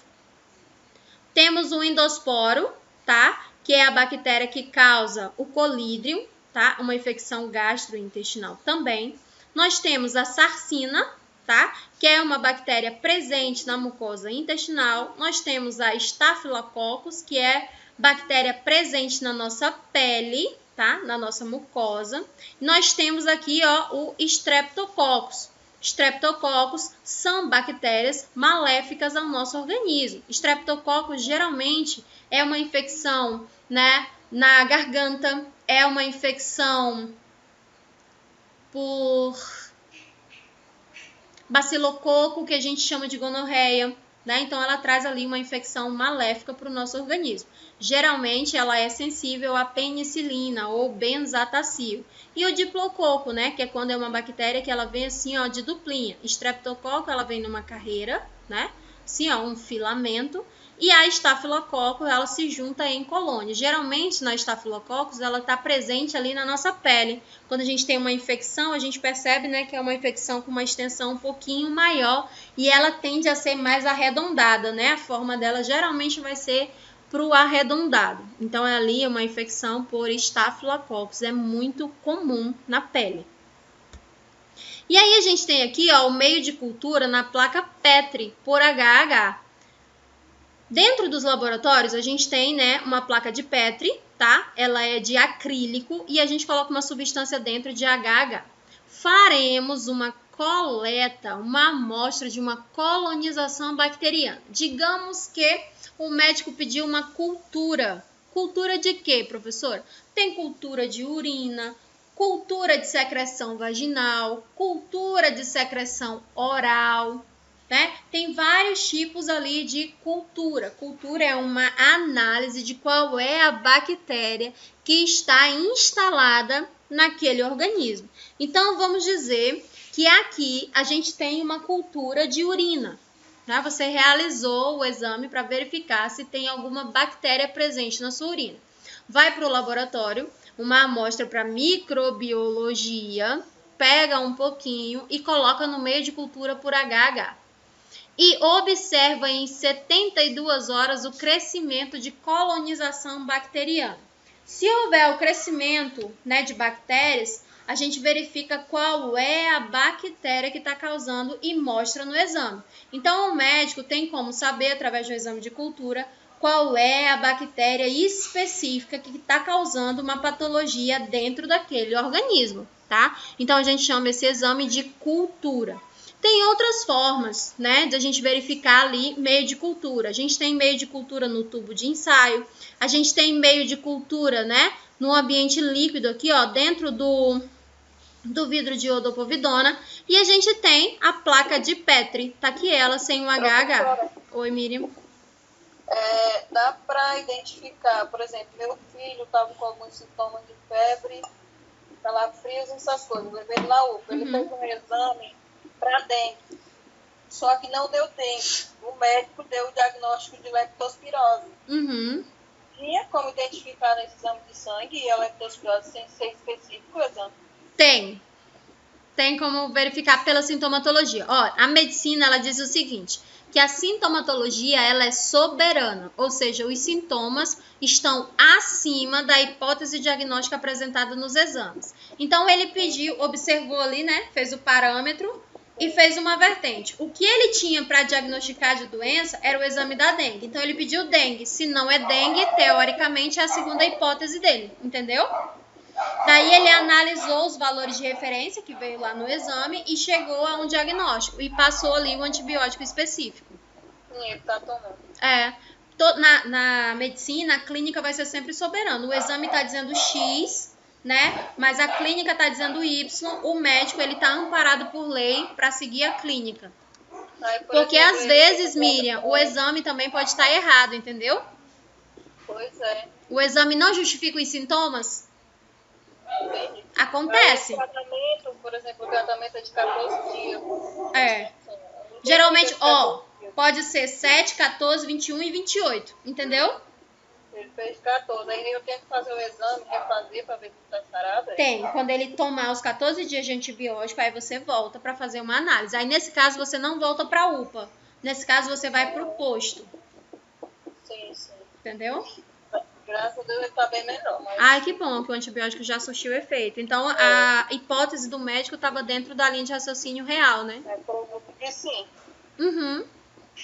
Daí, bom, obrigada. De nada. Daí, ó, esse meio de cultura aqui no vidrinho, a gente utiliza quando a gente vai fazer cultura de sangue, hemocultura. Geralmente, técnico de enfermagem colhe também. A gente colhe uma amostra sanguínea para ver se tem alguma bactéria no sangue, né, do nosso paciente, tá? Na placa de Petri, eu faço uma coleta. Geralmente com suave, eu retiro uma amostra líquida do organismo e coloco na placa, na estrutura de HH. Né? No tubo de ensaio aqui tem algum reagente, por exemplo, o sangue que a gente faz, né? Exame de sangue. Tem um reagente ali, a gente coloca o sangue dentro e observa qual é a reação do sangue dentro de um prazo estabelecido. Daí nós temos aqui, né, a utilização de alguns antibióticos. Nós já observamos que tem um exame chamado cultura. Cultura vai pesquisar qual é a bactéria que está dentro do organismo, né? E aí a gente tem um outro exame chamado o antibiograma. Depois que a gente sabe qual é a bactéria que está, né, a gente coloca um pouquinho de antibiótico, dos principais antibióticos que a gente tem. Os principais são ciprofloxacino, amoxicilina, ampicilina, azitromicina, cefalexina e tetraciclina. Existem inúmeros outros, mas os principais de utilização no Brasil são esses aqui, tá? Às vezes muda o nome de comercial, tá? O nome comercial, porque cada laboratório lança com um nome diferente. Mas o princípio ativo vai ser sempre o mesmo, tá? Por exemplo, vamos pegar aqui de exemplo a dipirona, tá? Em alguns lugares você vai comprar ela como dipirona. Aí você olha lá embaixo, né? Vai ter lá dipirona monohidratada, 500 mg, isso aqui vai estar tudo lá. Na outra já vai estar um outro nome, né? Vai estar, por exemplo, doralgina. Aí você olha o princípio ativo lá, dipirona, né? Então, o que interessa pra gente é o princípio ativo e não o nome comercial. Os principais são esses aqui. Então, a gente achou a bactéria, coloca um pouquinho de antibiótico em cima e verifica se essa bactéria é sensível, ou seja, se ela morre com a ação desse antibiótico, ou se ela é resistente, né? Se ela vai resistir à ação do antibiótico. Se ela é resistente, eu não posso prescrever esse antibiótico para ela. Então, a gente ajuda a fechar um diagnóstico mais assertivo. E se essa pessoa está internada, né, ela tem que passar ainda pelo controle da ficha de antimicrobiano. Então, eu peço uma cultura, é normal. O paciente internou, a gente faz cultura de urina e cultura sanguínea, tá? Peço uma cultura para esse paciente, coleto e espero o resultado. Quando sai o resultado, se tiver alguma colonização bacteriana, eu vejo qual é o antibiótico que vai matar. Exatamente, Gliciane, é a matéria-prima. Então, vamos lá, eu vejo qual é o antibiótico que vai matar aquela bactéria. E aí, por quanto tempo eu preciso utilizar. Então, eu tenho como comprovar que aquele antibiótico, por 7, 14, 21 dias, vai matar aquela bactéria, porque foi feito um teste lá no laboratório e viu que aquela bactéria é sensível.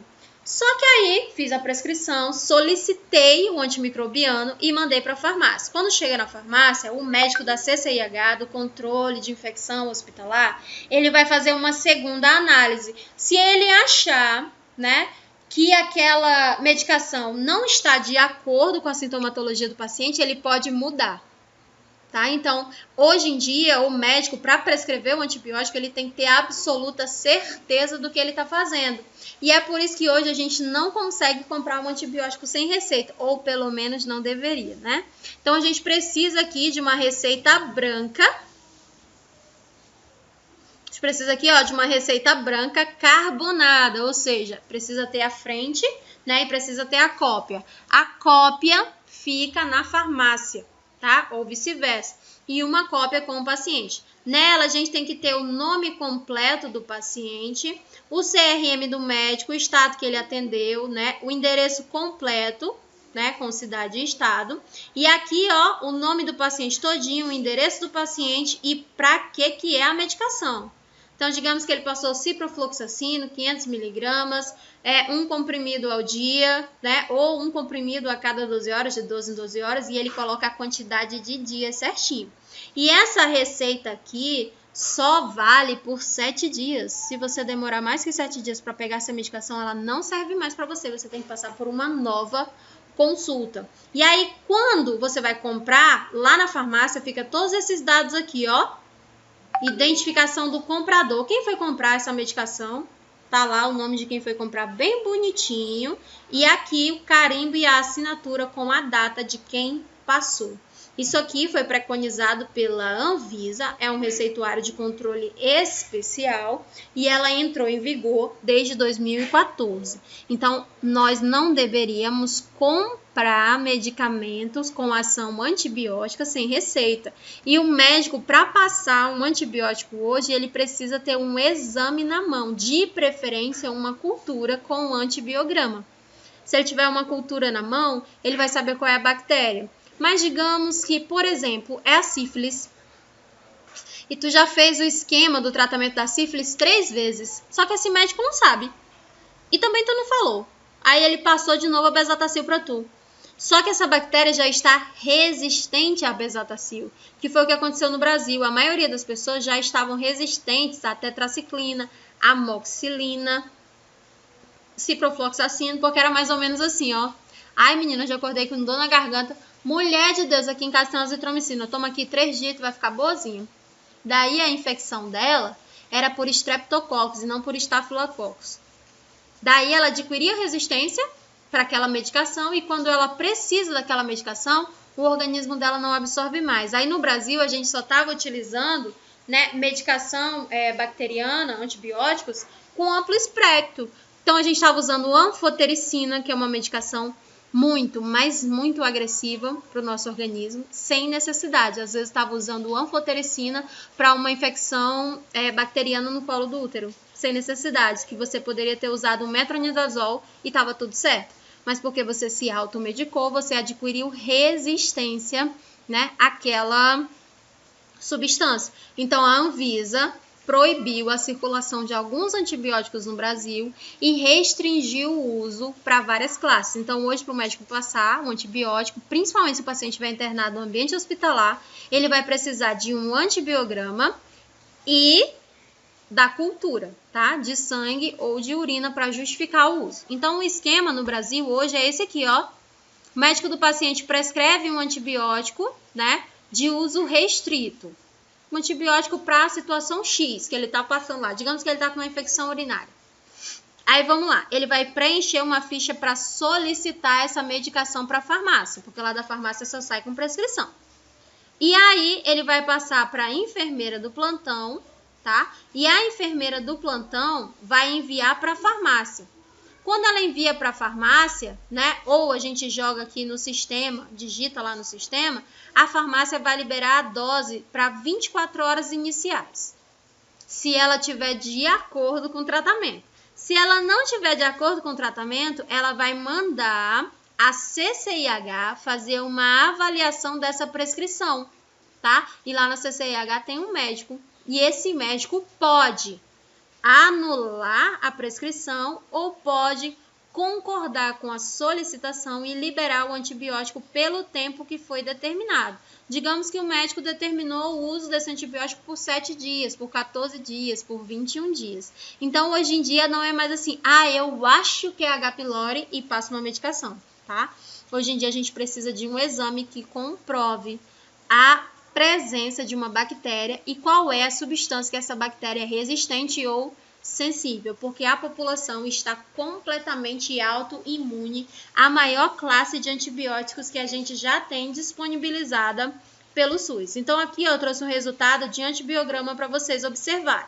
Então eles fizeram uma pesquisa e acharam uma bactéria aqui, ó, Escherichia coli, tá? Acharam uma bactéria aqui dentro do intestino da pessoa. Aí foram observar quais eram os antibióticos que essa bactéria era resistente ou sensível. Aí esse S aqui significa que é sensível, tá? Ela é sensível à amicacina. Então, se eu passar a amicacina, essa bactéria vai morrer. A amoxicilina mais clavulonato, essa bactéria já é resistente, que é uma medicação que a gente usa muito, né? A ampicilina, essa bactéria é resistente. A azitromicina, essa bactéria é resistente. Cefazolina, ela é resistente. Cefepime, que é um antibiótico de amplo espectro utilizado dentro das UTIs, essa bactéria é resistente. Ceftriaxona, ela é resistente. Ceftazidima, ela é resistente. Então, tem pouquíssimos antibióticos que essa bactéria vai ser sensível, tá? Então, reduziu muito aqui, ó, a quantidade de antibióticos que o médico pode passar para esse paciente. É o mesmo paciente e uma única bactéria. De todos os antibióticos disponíveis aqui, ela só apresenta sensibilidade, ou seja, ela só vai morrer em 50% deles. Os outros 50%, essa bactéria já apresentou resistência. Isso por quê? Porque a população se automedica demais. Aqui no Brasil a gente tem muita dificuldade com isso. E principalmente profissionais da área da saúde que não são médicos ficam indicando a terapia medicamentosa para um monte de gente. Você sabia que você abrir o seu estojinho e oferecer uma medicação para o seu coleguinha que reclamou que está com dor é exercício ilegal da profissão? A gente não pode fazer isso. Porque você não sabe se ele tem alguma comorbidade, se aquela medicação vai trazer alguma alteração dentro do organismo dele. Então, a gente não indica medicação. Medicamento, só quem passa é médico. Se você quer indicar medicação, tem um cursinho rapidinho que a gente faz. O nome dele é Medicina, dura 6 anos. Enfermagem, administra medicamento e trabalha com cuidado. A gente não prescreve medicação, salvo nos protocolos do Ministério da Saúde, que são quais, tá? Pendiculose e verminoses pelo programa do Ministério da Saúde, se eu fizer parte do programa do Ministério da Saúde, que é trabalhando no posto de saúde. Se eu trabalhar no hospital, eu não prescrevo. Se eu trabalhar no posto de saúde, eu estou amparada por lei para prescrever o PNI, tá? Que aí a gente trabalha com isso. Ou pré-natal. E eu prescrevo algumas medicações no pré-natal. Planejamento familiar. Então, eu só prescrevo na atenção básica. Na atenção terciária, enfermeiro não prescreve, tampouco indica medicação. Beleza? Espero que tenha ficado claro. Utilização da medicação só por médico, tá? Enfermagem é outra coisa. É uma área linda, é uma área magnífica, é uma área grandiosa, é uma área cheia de conhecimentos, é muito rica. Mas terapia medicamentosa não é a nossa praia. Nem dipirona, Anderson, fica na tua. Tem um monte de gente que tem sensibilidade a dipirona aí e morre se tomar uma dipirona, faz edema de glote. Mas quando a pessoa já chega pra gente pedindo, aí você diz que não tem. Eu digo que não tenho. Aí o povo fala assim, mas tu é enfermeira e não tem medicação. Eu falei, exatamente, quem tem medicamento é médico e farmacêutico, querido. Enfermeiro não. Não, eu tenho uma bolsinha cheia de remédio. Aí quando alguém lá no meu trabalho, eu quero um remédio. Tu tem? Tem, lá na minha bolsinha, pega lá. Meu Deus. Mas é porque tu não era da área da saúde, agora tu é. É verdade, agora eu tô sabendo. Quanto mais conhecimento a gente tem, né, aí facilita a nossa vida. Então, minha gente... Principalmente no fato da senhora dizer que é um exercício legal, né? É, exercício legal da profissão. Tá? Se tiver algum médico lá no teu trabalho e falar, ô, Vânia, que história é essa? Tu indicando medicação aqui? Verdade. Toda medicação, Ítalo, toda medicação, ela ataca 2 grandes sistemas do nosso organismo, tá? Que é o fígado e os rins. Então, se ela não afetar o fígado na entrada para ser metabolizada e distribuída para o meu organismo, ela vai afetar a fase excretora, que é a fase final, quando ela está saindo do meu organismo. Então, toda e qualquer medicação ou é hepatotóxica, vai atacar as células do fígado, ou é nefrotóxica, que vai atacar as células do rim. E isso quando a medicação não é hepatotóxica e nefrotóxica. Que a gente tem medicação que fazem as duas coisas. Quase todas as... A primeira coisa, Michael, que altera quando a gente está tomando uma medicação é a urina. Então, é porque a gente sabe que está sendo excretado. O sistema excretor está jogando fora a urina está jogando fora a droga que está atacando o nosso organismo. Por isso que a medicação, ela tem uma ação benéfica, desde que controlada. E aí quem faz esse controle é o médico. E hoje em dia, até para ele fazer esse controle, ele precisa disso aqui, ó. Ele precisa de um exame específico.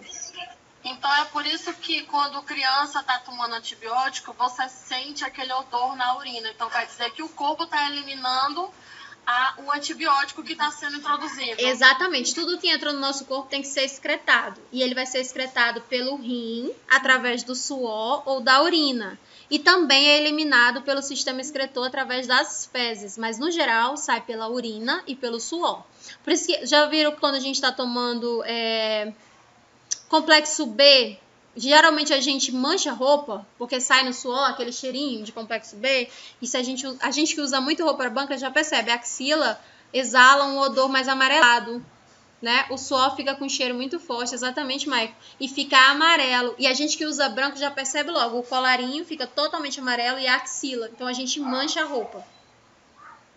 Tá exalando ali pelo sistema excretor. Tudo que entra no nosso corpo vai ser eliminado, porque o corpo ele é perfeito, então ele joga tudo fora. Então, aqui, ó. Ótima informação. A ação dos antimicrobianos, a ação dos antimicróbios que matam as bactérias, ele só pode ser realizado através, tá, de uma prescrição médica, e é um receituário branco de controle especial. Só sai medicamento se for prescrito na receita branca carbonada, tá? A menos que esse médico esteja num posto de saúde que, através do número dos gêmeos, ele já lançou no sistema. Daí ele pode escrever num pedaço de papel, num lenço de papel, que você pegou na banquinha de salgado lá embaixo. Ele pode escrever ali e a farmácia da própria unidade vai liberar, porque já está no sistema, cadastrado no teu número dos gêmeos. Agora, tu precisa comprar essa medicação, você precisa da receita branca carbonada. Ou você vai pegar em outra unidade. Você precisa da receita branca carbonada.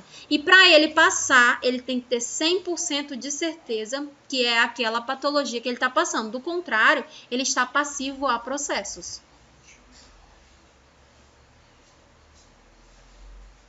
Até médico. Oxi! E quem foi que disse que eles não erram? Professora, erra mesmo, porque eu fui pra UPA com dengue hemorrágica, e ele me abarcou uma bezetacil, que aí depois eu vim pra casa, voltei muito mal. Porque bezetacil é pra bactéria, né? E dengue é viral. Pois é, meus rins travou tudo, eu voltei muito mal. A mulher disse que ele ia me matando. A bezetacil no Brasil, ela só é utilizada para 2 patologias hoje. A primeira delas é a sífilis. E a segunda, tá, é para febre reumatoide. Só para isso. Ou artrite reumatoide, né?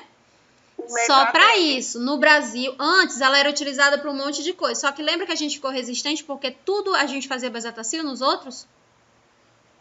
Tudo o médico mandava aplicar bezetacil, lembra? De um tempo que pra tudo era bezetacil, dor na unha, bezetacil, dor de dente, bezetacil, dor de cabeça, bezetacil, era tudo bezetacil, né? Por que dói tanto? Porque ela é penicilina. Era, né? Ela é penicilina. Aí dói por isso. Dói porque ela é pó. Tudo que é pó, soluto, que a gente vai transformar em solução, ela dói mais na administração. Ela é medicação para depósito, então ela fica muito tempo dentro do teu organismo para ser digerida e excretada. Entendi. Obrigada. Então, a gente no Brasil hoje só pode usar bezetacil nessas 2 situações, tá? Quando o médico diz, professora, mas eu tive infecção de garganta e o médico passou bezetacil. Para ele te passar bezetacil, ele teve que pedir exames. E ele teve que comprovar com isso aqui, ó, com ficha de antibiograma, o que ele estava fazendo para você. Do contrário, essa receita dele aqui, ó, não é concordada e ela é cancelada. E ele vai ter que estudar o seu caso novamente. Ou vai passar o teu caso para um infectologista. O médico da CCIH é um infectologista. Então, sim, às vezes a gente quer corrigir até eles, porque eu já ouvi muita gente falando assim, ó, quer saber mais que o médico? Eu estudo tanto quanto. Sabe qual é a diferença da minha faculdade para ele? É que quando chega no 4º período, nós estudamos as mesmas matérias até o 4º período. A diferença é que quando chega no 4º período, eu vou estudar cuidado e intervenções de enfermagem, e ele vai estudar farmacodinâmica e farmacocinética para aprender a prescrever. Essa é a única diferença. Nós temos a mesma matéria. Mas tem muito enfermeiro que é mais inteligente que médico. Eu já ouvi muito assim, Vânia. Sabe o que a gente escuta muito? Sabe o que a gente escuta muito na enfermagem? Tu é tão inteligente porque tu não fez medicina? Como se para ser enfermeiro precisasse ser burro. É verdade. Né? A gente desrespeita muito a profissão um do outro. Quando a gente entender o que é medicina e o que é enfermagem, a gente aprende a se colocar.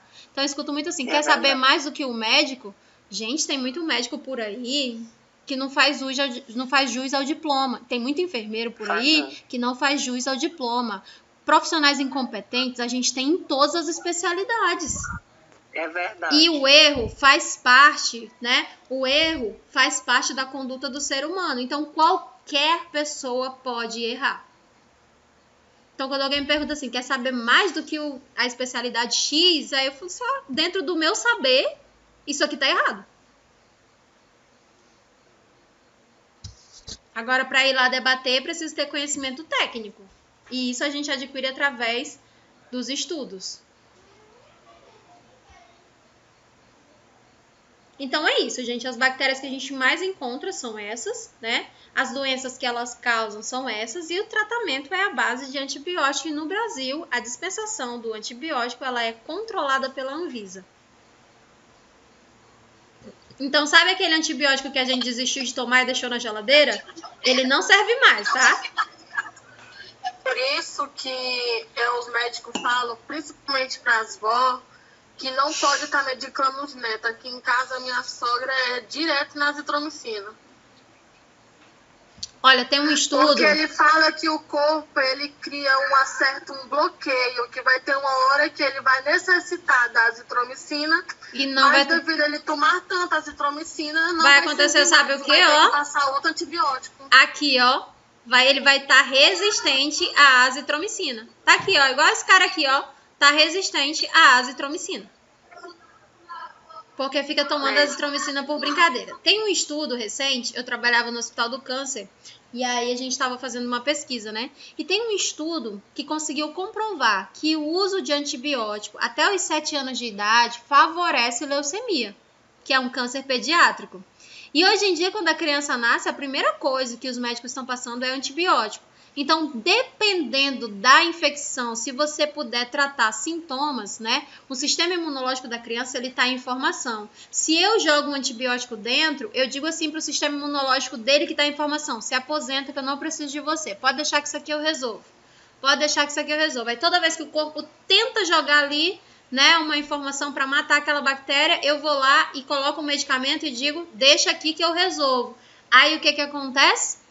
A criança fica com o sistema imunológico defasado. E aí qualquer doença que chega se instala e é uma criança doente, porque vive no medicamento.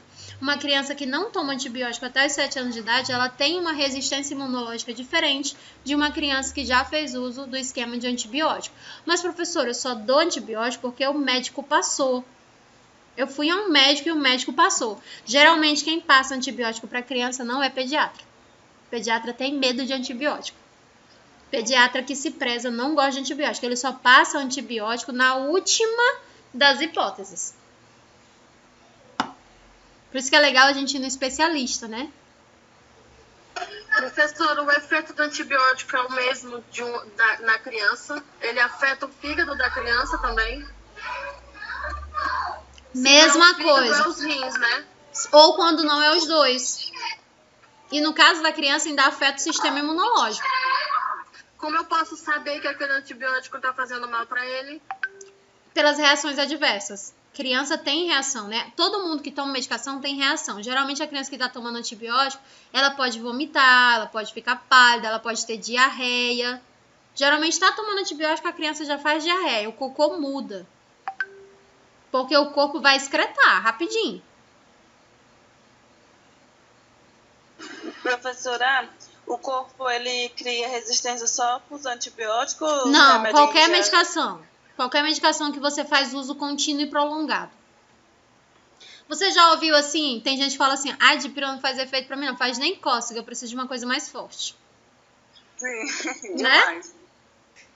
Qualquer medicação que você faz uso quando você não necessita, né? Ou uso prolongado, quando você vai ingerir, chega uma hora que o teu corpo não absorve mais.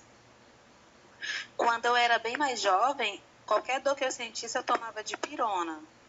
Aí, quando eu morava no Rio, fui trabalhar num local onde ficava praticamente beira de rua. Então, aquela fumaça de carro, essas coisas assim, me deixava com muita dor na cabeça.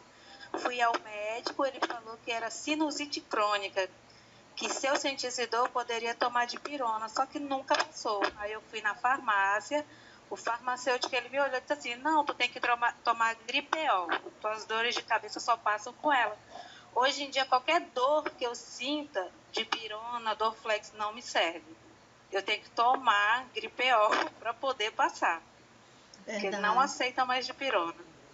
Aí eu acredito que tem um fator psicológico envolvido. Sabe a história da dor psicológica, do emocional? Tinha que investigar. Porque assim, se você adquiriu resistência à dipirona, né, ou paracetamol, você também teria que ter adquirido resistência a essa medicação. Porque o Gripeol, se você olhar o que tem dentro do Gripeol, né, compara o que tem dentro do Gripeol e o que tem dentro da dipirona.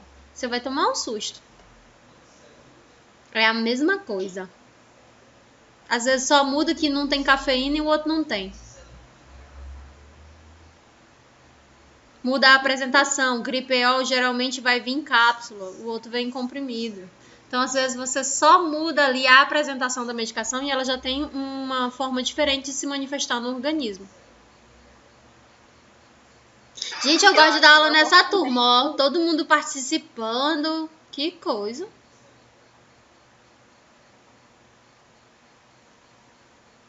Eu até apareço, geralmente eu não apareço. Vou ter que me engolir. Oi, Gliciane, eu não entendi a tua pergunta. Você pode perguntar de novo? Eu não acompanhei aqui, tu digitou, né?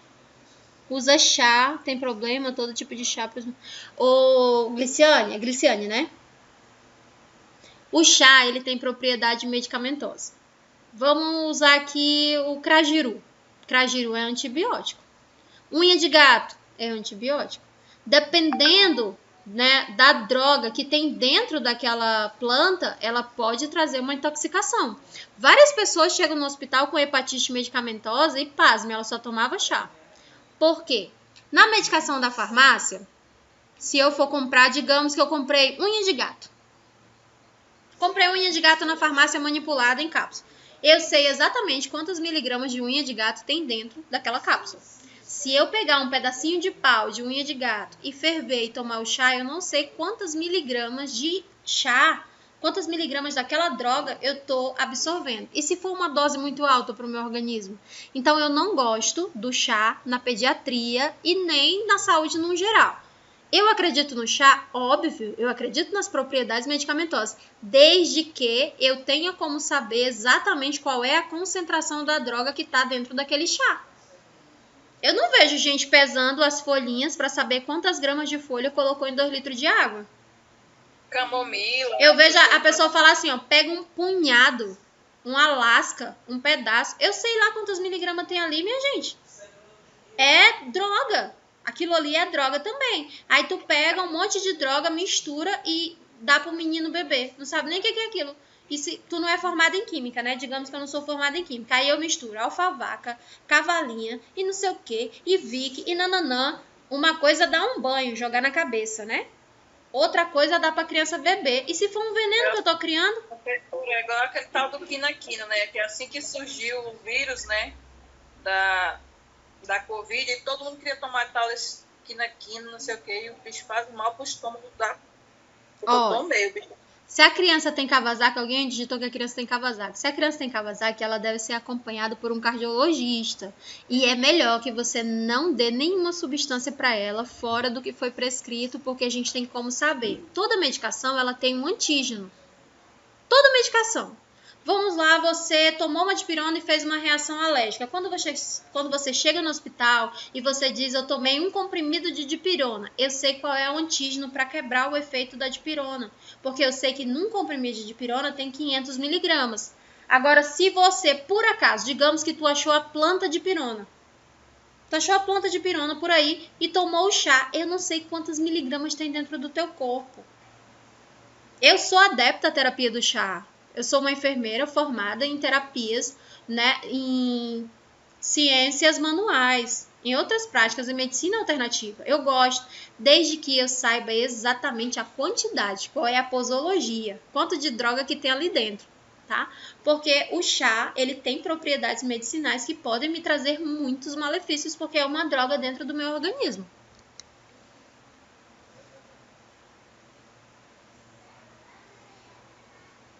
A galera do chá sempre quer me matar. Quando vocês forem fazer farmacologia, vocês vão descobrir que eu não gosto de remédio. Eu gosto de cuidado, por isso que eu sou enfermeira. Eu também não gosto de remédio, não. E anda com a bolsinha, né?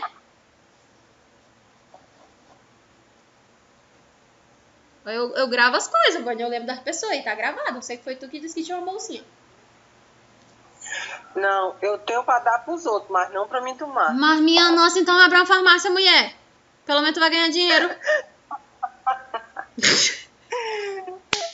Oxi! É porque lá no meu trabalho sempre alguém precisa. Deixa que a pessoa compre. Aí tu compra um remédio pra dar pros outros. Oh, Jesus. Professora? Oi?